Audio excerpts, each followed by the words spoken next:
All right, welcome to Wolfhound Tips. This is where we bring in our subject matter experts across the battalion and interview them in fitness-related questions. So today we have an episode on rucking with First Lieutenant Chase Plagens.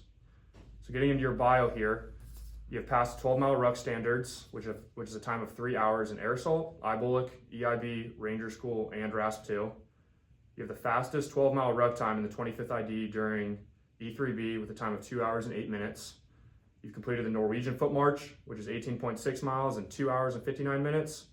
You have a personal record of 1 hour and 50 minutes for a 12-mile ruck. Chase Plagens. All right, fact or myth?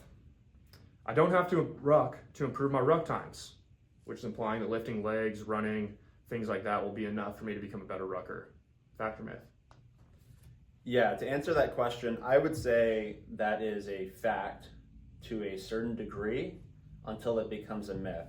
But for the average person, as I'll build out on this a little more, I think that the base you build of running and lifting gives you the framework to become a very fast rucker. And as you get very close to events or things you're doing, you can specialize more in that rucking. So kind of diving deeper into that, a lot of my background on rucking is basically developed out of my experience in college. Into my early career here in college, I was on a team that rucked all the time, and we completed competitions, and I kind of looked around at what other people were doing, what we were doing, and we ended up performing pretty well. And I thought, why are we doing better than these other teams? One thing I noticed is year round, we hardly ever rucked as a team. And I still practice that. But what we did is we did a lot of low zone 2 aerobic endurance, just building an aerobic engine, and a lot of heavier lifting, building strength.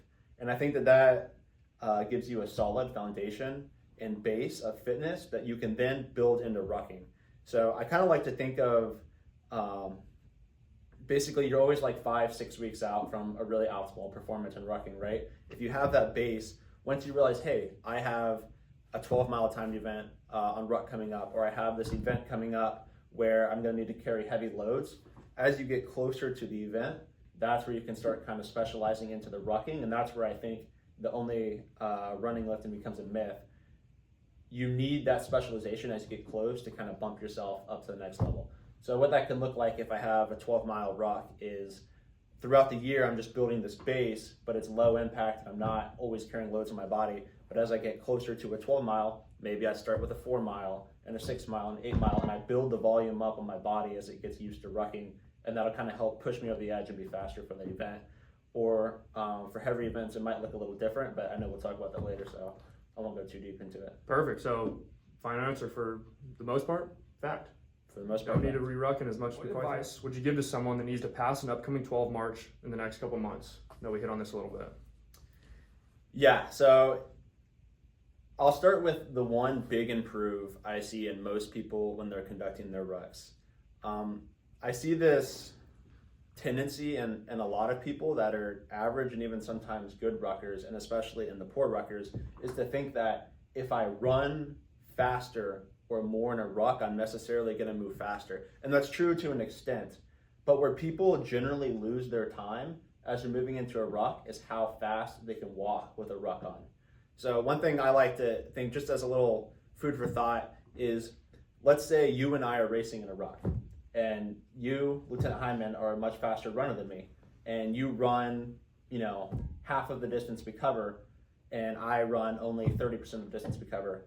But for the remaining 70, and 50% that we're moving, I walk significantly faster than you do. Who do you think is going to win the race? I can guarantee you that I'm going to win the race if I'm walking significantly faster than you over that time. And I think people need to look at that as they're training up for an event they have to pass in the future, is how do I get faster at walking with a ruck? Because most Army times, you don't need to run a significant amount. Passing a 3-hour time standard on a 12-mile ruck, you can walk the majority of the ruck and still pass, but you need to be walking at or near a 15-minute pace. So if I was to give specific guidance on someone who's struggling to pass that, I would say focus on putting a ruck on your back as you're getting ready for that event, kind of like we talked about last question, that build up, and figure out how do I train to walk faster with this ruck rather than just running miles with the ruck. I think that'll just dramatically lower your time more than you think. So walking is another form of moving instead of considering it like a break to me. Like you still have to cover ground at a fast rate. You're just not Absolutely doing the act of running. One thing I heard, and I think about this when I'm rucking and I'm deciding where I'm going to take those breaks and walk, is walking is not a break for your heart rate per se. It's a break for your joints, right? You're allowing your muscles and joints to relax for a little bit as you're walking, but you're still pushing very hard while you're walking and moving as fast as you can. I guarantee you when I'm walking up a hill, my heart rate is significantly higher than when I'm just trotting on the flats. Like I am still moving as fast as I. Is there a difference in training for a timed ruck march, like we've talked about, versus training for an FTX, where I know I have to ruck consistently for several days over time? I think the general base that we've talked about building so far is the same throughout the year, right? You build that aerobic machine that you're going to rely on, and you build strength that you're going to rely on as you move through those two things. I think where they become a little peculiar on each instance is that emphasis on what you're going to do and how you're going to train for it. So I've trained for both before. I've trained for light and fast, as in like the Norwegian, like you say there, that's a very light and fast movement. And I've also trained for much heavier and slower duration movements. So the way I would kind of think about that final little specialization piece is, what does the load and intensity look like as I'm preparing my body to do this thing?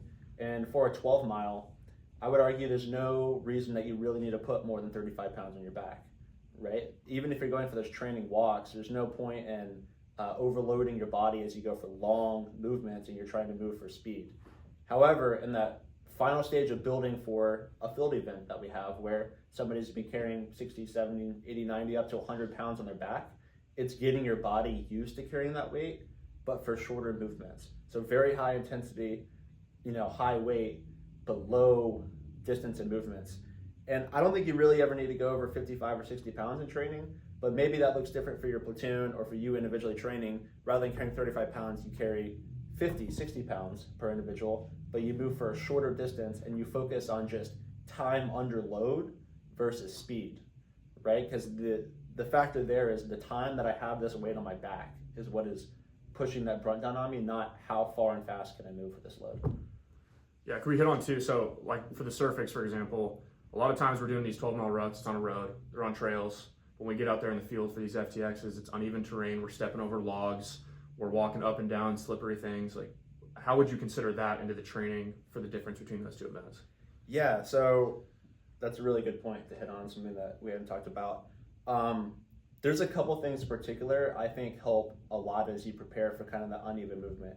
One is single leg movements in the gym. We see a lot of people going to the gym, barbell squat, machines, things that require moderate amounts of stability, but both legs at the same time and not a lot. I really think focusing on single leg exercises that correlate over to things you're gonna do in your profession is super important. So a really good example of that is dumbbell step ups, onto a box. It's a single leg movement and you're training the muscles that you're gonna need to carry a rock as you're moving up a hill and strengthening those single legs at a time. You're building the stability in your legs as you're doing that. And then also tied to that is things that move into injury prevention and stability. So one thing I like to focus on is hip strengthening. Doing a lot of things and exercises that strengthen my hips so that those don't break down as I'm moving through uneven terrain and for long distances. How do you fuel your body before, during, and after a 12-mile ruck? Yeah. I would preface this with nutrition is a highly individualized thing that you have to figure out over time. And what I do is based off things I figured out after doing repetitions of endurance events, thinking about what I'm eating before, during, and after them, and figuring out what works and doesn't work for me on that. So moving into before, something I've learned is, and I think is general science, is I can eat a high carb meal an hour or two before the event, and that will help fuel me going into the event, but I cannot eat a lot of fats.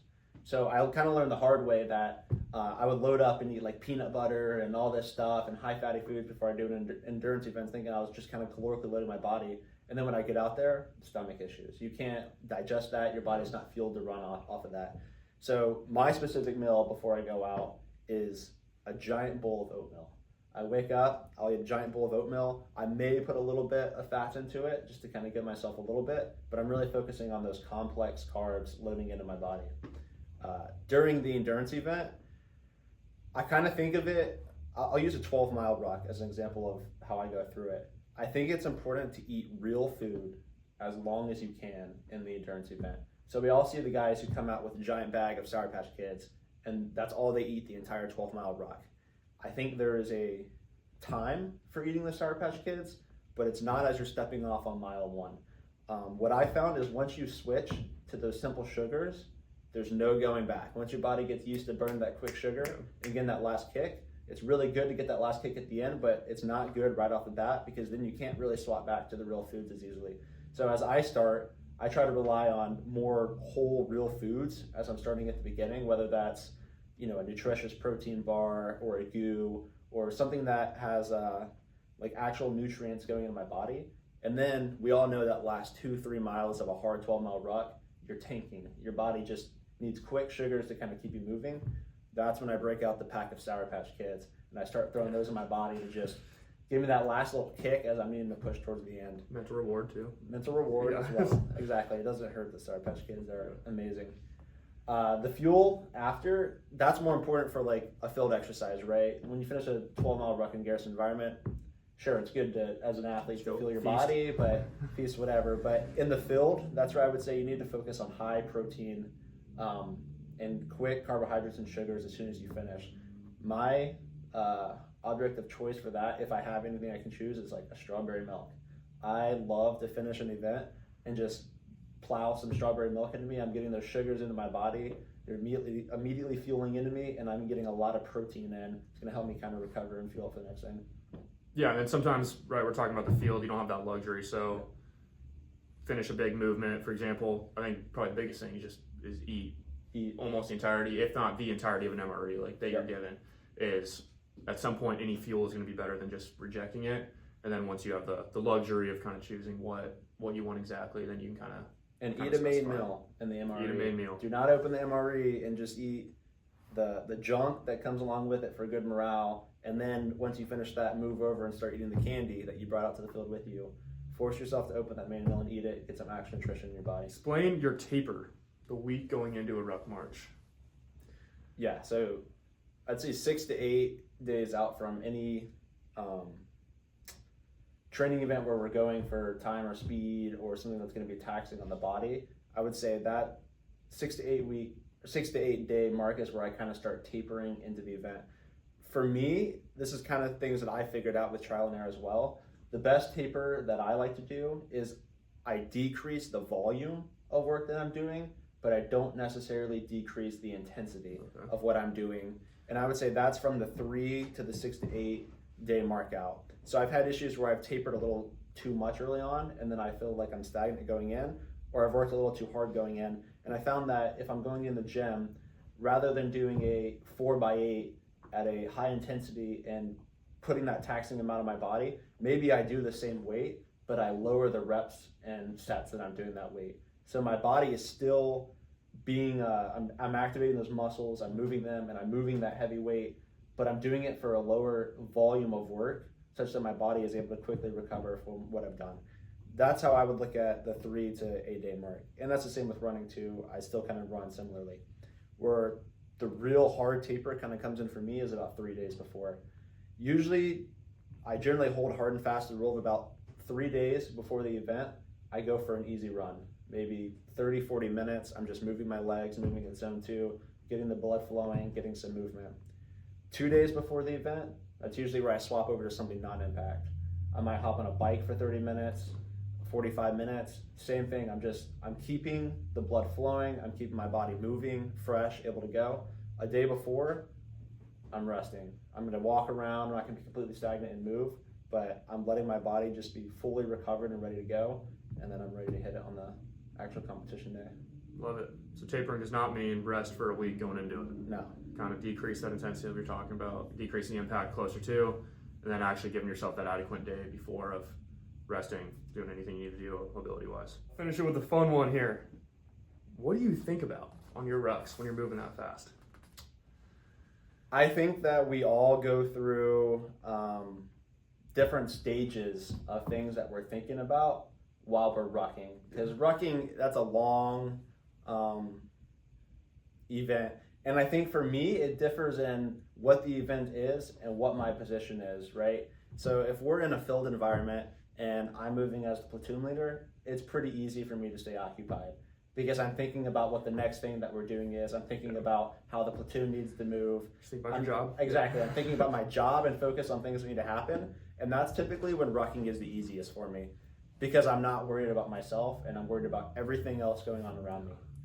Where I think rucking can become a little harder then is when you're doing an individual 12-mile ruck march because there's no one else to worry about at that point. All you're seriously worried about is yourself and moving your body to the finish line. I kind of use that time as like self-reflection and several different aspects because when I'm going out, I think of it as it's a little bit of a mental exercise and it's actual time I get where I'm undisturbed by anything. I have no headphones in, which I generally always work out with headphones, and I have time to just think. You're not on your phone, you're not really Not on talking to my people. phone, exactly. So for me, it's easy. I'm a Christian, so I spend a lot of time in prayer and just thinking about things going on in my life and just kind of having conversations with God as I'm going through it. And that allows me to stay focused on something else other than what I'm doing. And then I'll kind of move through different sets. I'll start thinking about just topics of interest to myself. That might be what's going on in economics or foreign affairs around the world. Whatever it is to you that interests you, start thinking about those things rather than the fact that you're just rucking. Yeah. And then that allows me to just kind of keep my mind occupied on other things that I also deem productive and kind of make it like a 2-for-1. And then once I really get to the end where things are just kind of sucking and you're having to push, I just start thinking about people that are looking up to me, honestly, and I think about the expectations I have for myself and then just meeting those because I think you learn a lot about yourself when you're doing something very difficult. And when I'm hitting that point where I kind of want to quit or I don't know what to do, I just think, Chase, what kind of man do you want to be right now? Are you going to quit or are you just going to push to the end as hard as you can? And usually that's enough to keep me going. Just keep your mind busy, I think, Yep. more than anything. All right, we do have one special bonus question that I did not give him time to prepare for. Bonus question. If you're at mile 11, you're hurting, you're going for a new PR in the 12-mile ruck, and somebody gives you the opportunity to listen to one song to get you from that mile 11 to mile 12, what song are you picking?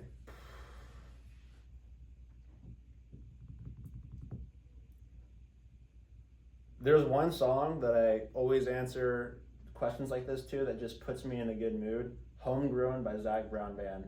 Love Zach. I love Zach Brown Band, and when I throw that song on and it just talks about a happy, simple life, it just puts me in the right mood, and So not even I'm pump just up, ready to just attack the world. makes you happy. It just makes me happy.